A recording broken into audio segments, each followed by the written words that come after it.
খেজুর দিয়ে দেন, সবার খেজুর দিয়ে দেন। আচ্ছা, সিটা দিলাম।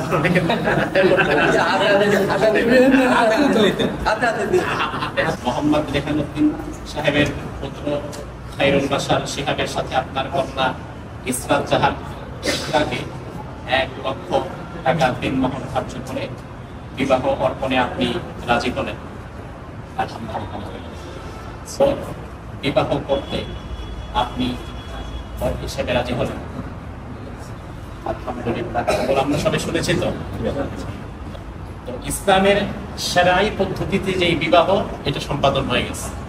ইয়া আইয়ুহান নাসু তাকু রাব্বাকুম আল্লাযী খালাকাকুম মিন নাফসিন ওয়াহিদা ওয়া খালাকা মিনহা যাওজাহা ওয়া বাথা মিনহুমা রিজালান কাসীরান ওয়া নিসাআ ওয়াত্তাকুল্লাহ আল্লাযী তাসাআলুনা বিহি ওয়াল আরহাম ইন্নাল্লাহা কানা আলাইকুম রাকীবা। وقال النبي عليه السلام في الحديث: تنكح المرأة لأربع: لمالها ولحسبها ولجمالها ولدينها فاظفر بذات الدين تربت يداك. وقال النبي عليه السلام في الحديث: النكاح من سنتي فمن رغب عن سنتي فليس مني. আমরা একটি সুন্নাহ পদ্ধতিতে বিবাহ সাক্ষী হলাম। মোহাম্মদ রেহানুদ্দিন সরকারের পুত্র মোহাম্মদ খায়রুল বাশার শিহাবের সাথে মোহাম্মদ সিরাজুল ইসলাম সাহেবের কন্যা ইসরাত জাহান ইকরার বিবাহ সম্মতিতে অভিভাবককে কন্যা আপনি মোহাম্মদ সিরাজুল ইসলাম, আপনি সিরাজুল ইসলাম সাহেব মোহাম্মদ রেহানুদ্দিন সাহেবের পুত্র খায়রুল বাশার শিহাবের সাথে আপনার কন্যা ইসরাত জাহান ইকরাকে 1 লক্ষ টাকা দিনমোহর ধার্য করে বিবাহ অর্পণে আপনি রাজি হলেন। আলহামদুলিল্লাহ।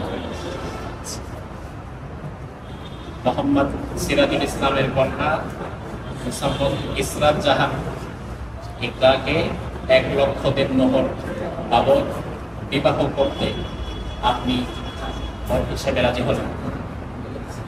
আলহামদুলিল্লাহ, আমরা সবাই শুনেছি তো। আলহামদুলিল্লাহ।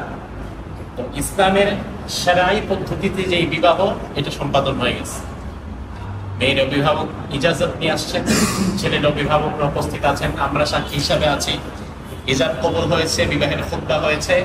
আলহামদুলিল্লাহ, বিবাহ সম্পাদন হয়ে গেছে। এক্ষেত্রে এখন নাসিহামূলক একটি কথা, সেটা হচ্ছে বিবাহের যে খুতবা বা বিবাহ সংক্রান্ত যত আয়াত এবং হাদিস আপনারা কোরআন হাদিসে পাবেন, প্রতিটি জায়গায় আল্লাহ তাআলা এবং রাসূল যে বিষয়টাকে সবচেয়ে বেশি প্রাধান্য দিয়েছে, সেটা হচ্ছে তাকওয়া, আল্লাহর ভয়। আর এই তাকওয়া সবচেয়ে বেশি লঙ্ঘন হয় বর্তমান সমাজে প্রচলিত বিবাহে, যেখানে আল্লাহর তাকওয়াকে সবচেয়ে বেশি লঙ্ঘন করা হয়। তো যেখানে কমিউনিটি সেন্টার বলেন বা বাহিরে যেখানে আয়োজন হয়, সেখানে নারী পুরুষের ফ্রি মিক্সিং সহকারে এমন একটা পরিবেশ তৈরি করা হয় যেখানে রহমতের ফেরেশতা থাকার মতো জায়গাও পাচ্ছে। তো আলহামদুলিল্লাহ, আজকে আমরা মসজিদের মধ্যে নববী আদর্শের আলোকে সুন্নাহ পদ্ধতিকে সামনে রেখে যে বিবাহ পড়ালাম, আল্লাহ সুবহানাহু ওয়া তাআলা যেন বিবাহের এই নবদম্পতির এই বিবাহের মাঝে কল্যাণ এবং বরকত দান করে। আমরা বলি আমিন। রাসূল বিবাহ পড়ানোর পরে সাহাবায়ে কেরামদের মাঝে খেজুর বিতরণ করে দিতেন, এটাও সুন্নাহ। তো আপনারা যারা উপস্থিত আছেন, আলহামদুলিল্লাহ, আপনারা খেজুর নিয়ে যাবেন সবাই। তারা এই সুন্নাহটা অনুসরণ করেছে এবং এখান থেকে আমরা শিক্ষা নেব। আমাদের নিজেদের আত্মীয় স্বজনদের যাদেরই বিবাহ হবে, তো আপনার বিবাহের এই বিষয়টাকে তাদেরকে প্রেফার করবো যে আপনারা সুন্নাহ সম্মতভাবে আপনাদের নতুন পথ চলাকে শুরু করেন, যেন আল্লাহ তাআলা আপনাদের জীবনটা সহজ করে দেয়। এবং রাসূল নবদম্পতিকে উদ্দেশ্য করে একটা দোয়া করতেন। ওই দোয়াটা হয়তো অনেকে জানেন, অনেকে জানেন না।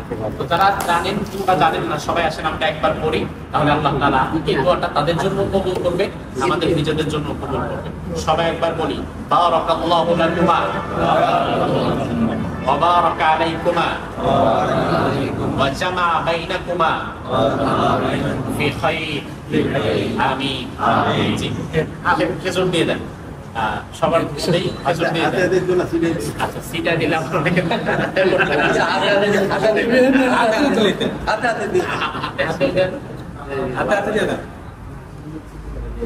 নেন সবাই অল্প অল্প দিয়ে দেন। জি, সবাই দিয়ে দেন।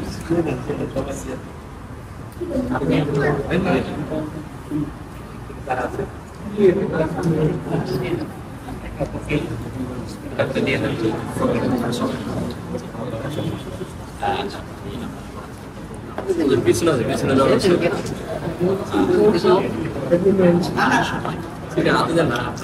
আমি তো একটা বাতা ছিলাম।